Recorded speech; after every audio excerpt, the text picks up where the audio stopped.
Well, hi there, and welcome back to Empowering Empathy. This is the podcast where we explore the power of compassion, personal growth, and professional success. We have Mr. Brian Marcum over here. Hello, everybody. Our expert on all things Brian, as I like to say. We have Mr. Rishi Syal over there. Hi, everyone. And we can also say he's the expert on all things Rishi and other things too. And lots of stuff. Yeah. And today I'm going to get out of the way and let's let these two fine gentlemen discuss some really important topics. So thanks for joining us. Thanks, Michael. Thank you. I guess first of all, I'm super excited to re-energize our fun little podcast here. We had a season where we did quite a few of these, and through the winter, we took a little hiatus from the podcast simply because we sold our office building. And so we lost our podcast room and we were remote for a few months, but now we are here celebrating with you all in our new location, right, Rishi? Yeah, this place has come along. When we first got here, it was just empty. Yeah. But I think Sharon has done a great job in putting together stuff and getting this office ready and running. Yeah, so now we're in Glendale, Ohio. We have a beautiful 108-year-old house that we're in. We did have a 10,000 square foot building, but obviously with COVID, there wasn't much need to have that much space, obviously. So we found a place a little bit closer to downtown Cincinnati, but also closer to a lot of shops and restaurants. And this house is just it's actually a historical, what do they call it? Historical monument of Glendale, Ohio. So it's at 108 years old. And it comes with 108-year-old problems too sometimes. But that's not why we're here. We are back in action on this podcast, and we thought a great topic to talk about with Rishi, my brother here, is just what to do and how to plan when things are slow. Most people in our industry are experiencing a very strong slowdown from, say, Q2 of last year up until today, and I've even seen a slowdown in the past couple months. We have done very good. We've maintained our headcount and our consultants on billing and our revenues, but we want to talk about, instead of all the bad stuff, what to do to get yourself, just not in this industry, but as a business person in general, or just as a human in general, what to do when storms come, because storms always come. A friend of mine always says, you are either in a storm, coming out of a storm, or going into a storm. Those are the three times of life. So let's specifically talk about business a little bit here, Rishi. What would you say are some of the things that we're doing as an organization during this slow time to prepare for the next uptick in our economy? It's well said by Brian that when things are slow, you kind of work on things, to improve yourself. One of the things that we are doing is most recently we found that there are some area of improvement in our delivery model. So we are integrating AI within our recruiting. So how we can leverage AI to find great talent in our industry and then getting ahead of our competition, that helps, right? So AI is great, and we are shopping different tools and technologies that we can incorporate in our recruiting and day-to-day, so that we can hire faster and also produce great talent for our customers. Yeah, we're sharpening our swords, right? Yeah, that's what we are doing. When things are slow, you sharpen your sword, kind of master your craft, to just look around, see what's, especially me, what I'm doing these days is going back, just looking into my internal process from end to end and seeing, how I can, find those, small issues or area of improvement that is there in my delivery model and how I can improve. It's not that it's broken, but there is always area of improvement in every process. So I'm identifying those areas, and then kind of doing as is and to be kind of gap analysis, Right. and then kind of working towards going from point A to point B. So just process improvement, working with my team, and giving them different tools to kind of help them improve their recruiting, day-to-day recruiting. Yeah. Right. I think a higher way to look at this is, I've given this example to the team before. If you are in a battle and you are out there out in the field fighting day in and day out, a war is not a battle. A war is multiple battles, and we're just coming back from a battle in our camps and doing the things that we need to do to be ready for the next battle. And so the folks that sit in the tents and just lick their wounds and just feel sorry for themselves, or don't do the necessary difficult work of finding better armor, finding better weapons. You mentioned AI as one of our new weapons. It is self-improvement, getting yourself physically, mentally, spiritually in shape for the next good time or the next battle, if you will. So we have spent a lot of time and energy in developing our team and coaching our team while still maintaining sales and revenue at a high enough level that we haven't taken a dip. And we unfortunately had to cut costs. So we focused in. One people that do is they wait too long to make some painful cuts in financials from time to time, because you gotta get more ammunition or more arrows in your quiver to get ready to go shoot them again in the future. And so we went through that, and it is a painful process. And what I will say about pain, and this is incredibly important for people to hear, is pain. I've learned this. Pain is the path of life. Pain is the path of growth and development. When you're sitting on a lazy boy chair and you are sitting there eating popcorn and watching a movie, you're not growing. That's comfort. Comfort is not where growth lies. Growth lies in pain. And so I've had a moment in my life over the past 7 months that pain and that stress has brought me peace, because I know, and I'm a faith-based guy. I know that my Creator's got me, has control of me, and I don't have a concern that he's never not taking care of me. And I know he's going to, but he's molding me. He's developing me. I'm creating a stronger human being that is out there in the world doing tough things and hard things. And that's what we're called to do. So what are some other more kind of practical things? We mentioned AI. Yeah. We mentioned sharpen the sword. What are some other things that we're doing as a team during this time? So like I mentioned, I'm looking into my internal process. So, there are different ways we source candidates. So I went back and checked our job postings and found, there is an area of improvement in job postings. So we worked on that. We trained our recruiter how to better, beautify your jobs and attract talent. So worked on that and improvised that area.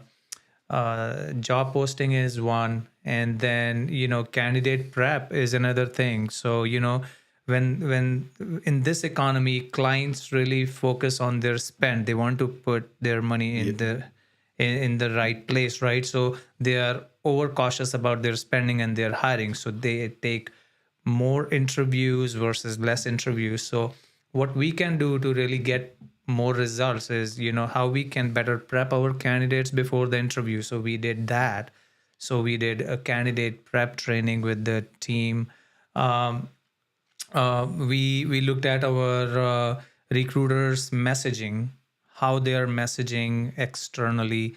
Let's say to the consultants, looked at their text messages, looked at their LinkedIn messages, emails, and then found some discrepancies or area of improvement. So how we can leverage AI, generative AI, to kind of use those tools to kind of send more professional emails and texts and any kind of external communication. So these are 3 areas, and so on. Like right now we are working on, let's say, a lead generation program, right? So Yeah. in slow down time, what you do, you focus on generating more business for your company. So yes, we have sales reps working on generating revenue and bringing more business, but we are also now introducing lead generation program for our recruiters that will help us generate more business for us. So training our recruiters on that. So these are some of the areas that I'm looking into. There are several other areas, incorporating, bringing more automation in place. Like we use our ATS system, how we can integrate my ATS with my Outlook, how I can use my phone system, integrate my phone system with That's my a huge one we're doing right now. my ATS, so that everything is just resides in my ATS. It's one stop shop to where my recruiters don't have to really jump off different applications, right? So those areas, there are like several areas that needed improvement that I'm working on during this time to really help improvise. When the time will come, when this market will pick up in next several months, my team will be ready, polished, and ready to go and make some money. Yeah, I think that's excellent. And I think on the other side of that, around our customers and our clients, what do we do during this time? And I know our sales, our business development team is doing an excellent job, because if our business is slowed, our clients' business is slowed. And we talk to a lot of the managers and the IT managers that still have projects that they need to complete. But they don't have the funding that they used to, or they're required to get 3 or 4 more signatures to get a position opened or a project approved. But yet they get these pressures of still having to do this. And so just having that empathy for our clients and reaching out to them and seeing what we can do to help them, that brings value to them, other than just helping them find a really good talent. Whereas things that we can do for our clients that doesn't require turning our dollar clock on, and just saying, what are some values that we can bring our customers right now, that they have needs, they have pains, they go to bed stressed out because they can't get their projects done on time with the resources they don't have. How can we help them when they're in need? And that way we build a long strategic relationship that's more of a partnership than just a vendor-customer relationship. So that's one area that we're focusing on. We've had a lot of good meetings with our clients, just figuring out ways to help them train and develop their existing staff, to help them evaluate their existing staff, maybe building models around growing the talent. Let's face it, a lot of these cities don't have the skill sets that our clients need. We're going to have to build those folks, train those folks, develop those folks into different. So there's different ways on the client side. And then the last thing I wanted to share is taking care of our people internally, which I think is probably one of the most important pieces of it. Everybody, they're not doing the same numbers that they did in 2022. Yeah. And we can see it on their faces, can't we?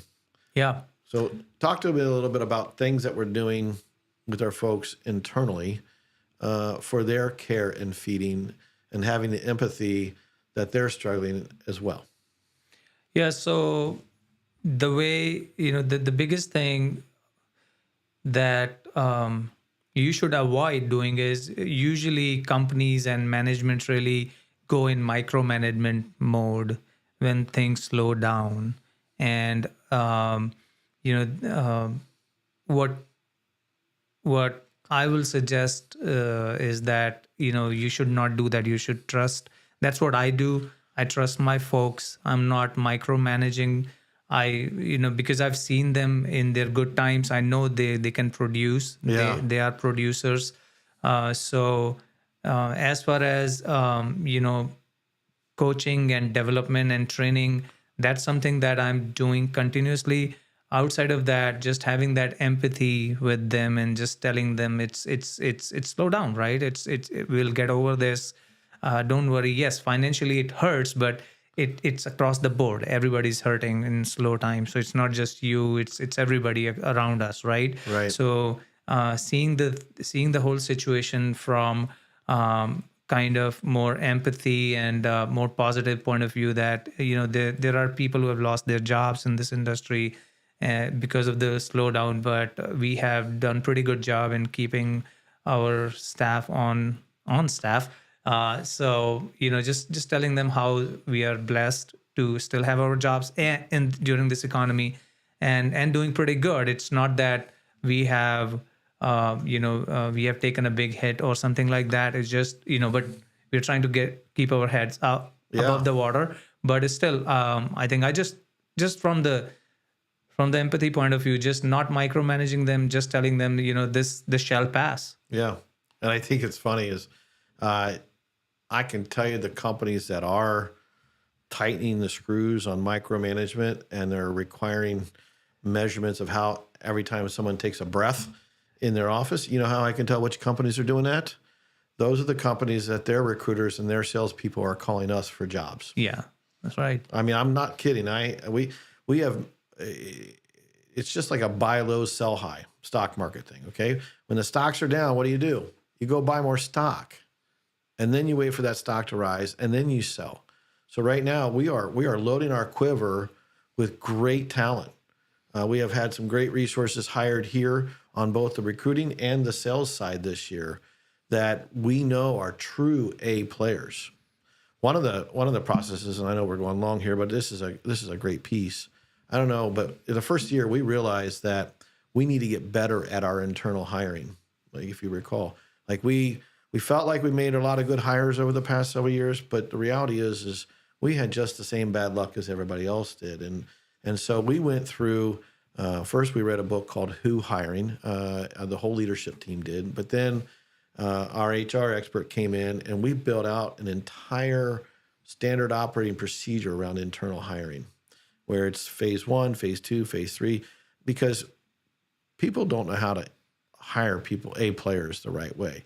If I go in and talk to somebody, I'm going to ask that person a question. Why did you leave here? Why did you go there? What's your greatest strengths? What's your greatest weaknesses? And then I leave the room. The next person comes in and guess what they ask? What's your greatest weaknesses? Why'd you leave here? Why'd you go there? What's your greatest weaknesses? What's your greatest strengths? And it's the same data that we're collecting on every single interview. So we learn to spread out the data that we're collecting on these individuals and top into the funnel marketing stuff that our buddy Mr. Walker's done a tremendous job with. And we've hired a true A player in sales and recruiting this year. And I believe that is one of the swords that we sharpened very, very well. And we're going to take that tool and go clean up this industry and go find the rest of the A players in that space and bring them onto Golden Technology. We have to do it slowly because we have to be fiscally responsible, but we're going to grow by having a killer internal hiring process. One thing I would add here that also doing, just getting ahead of time and also looking into the risks areas in the business. One of the things is that, that I'm focusing on is what is our future roll-offs? How can we save our roll-offs? What are some of the things that we can do? Because a save is equal to a placement, right? That's right. So I have trained my recruiters to touch base, over communicate with their existing consultants or contractors to see if they have any issues in their team, so that we can get ahead of those issues and solve them, and we can retain those contractors and employees. So that's one way of also kind of minimizing the risk and kind of maximizing your profits. Retention is equally important in this business. Yep. So that's another thing that I'm working with my team, kind of training them. Sure. Yep. And I think the last thing I'll share, just to button up the conversation, unless you have something else, is going back to the attitude that you need to have in these times. Oh, yeah. You have to have a fighter's attitude. You have to have grit. You have to be willing to work harder than anybody else to get the job done. And I can tell you, and I'll share with you just a Bible verse that says, and I never understood this one. It says, "Consider it pure joy when you face trials of all kind." And I used to think, that sounds great. But do people really love trials? Do people love crappy times? No, they don't. But because we've been in this season in this rough time, and I've been in 2008, 2001, 1997 was a little rough, but dates me, by the way. I will tell you, I have found a ridiculous amount of peace when bad stuff happens because I know that I'm growing. So the challenge is to not say, oh, no, look what's happening to me, or, oh, we got this problem. My first thought is good. What am I learning right now? How am I growing right now? And if you can have that fighter attitude, that's the kind of people we want at Golden. Because when we have that attitude, we will sharpen our swords. We will get stronger. We go better. You aren't growing when you're in comfort. You are growing when you have pain. So I'll just leave it at that. And Michael, thank you very much. I don't know. Do you have anything else to share? No, I think I'm good. Okay. So there you go, everybody. I appreciate the opportunity to come back on. We're going to start doing these more regular again. And Michael, you should see Michael's killer. Maybe he'll show a shot of his killer podcast room now. We have raised our game with podcasts. Oh, I guess I have to do that now, huh? What's that? I'll take a shot there. You don't have to write this I minute. gotta switch the camera around because I only have a couple hooked up, but we'll just do this here. You got 12. We'll switch to where are we at? I don't know. We'll just keep it on mine. There you go. we How's go. that? There you go. So there you go, everybody. We none of these lawyers. What's that big podcast guy's name again? What's his name? Joe Rogan. Joe Rogan. Yeah, Joe Rogan's not got nothing on this podcast room. Well, he may have something to say about that. Yeah, he probably has like a couple $100,000 worth of equipment. They have a pretty good room, but that's okay. Not as good as we're ours. working on it. Not as good as ours. They've been around longer. That's so right. That's right. It's all good. But thanks, Mr. Walker. Thank you. Thank you so guys much. for joining us and sharing those insights for our audience out there. Once again, I'll remind you, this has been Empowering Empathy, and this is the podcast where we explore the power of compassion, personal growth, and professional success. We'll be back again soon. We're going to be doing these things. I guess we'll call this season 2. And we're 2.0. We're back on the regular now that we are back in the space. So we're back. Didn't turn this on. Yeah, I think the batteries are dead. Oh. Here we got to switch to wide. Go ahead and hold that up. We are on air. Yeah. Yeah. That's our one prop. Yeah. We'll get one. Well, I mean, no. we got Boba Fett and He-Man over there. Yes. Which way does he need to look? This way? Here we go wide. Hi. Yeah, there you go. Okay. I'm a big nerd, so Yep. deal with it. All right, America, or whoever, All right. the 3 people that are listening, thank you. Yeah, thanks again. Thanks for again. joining us. And we're getting out of here, so we'll see you. Peace. Bye now.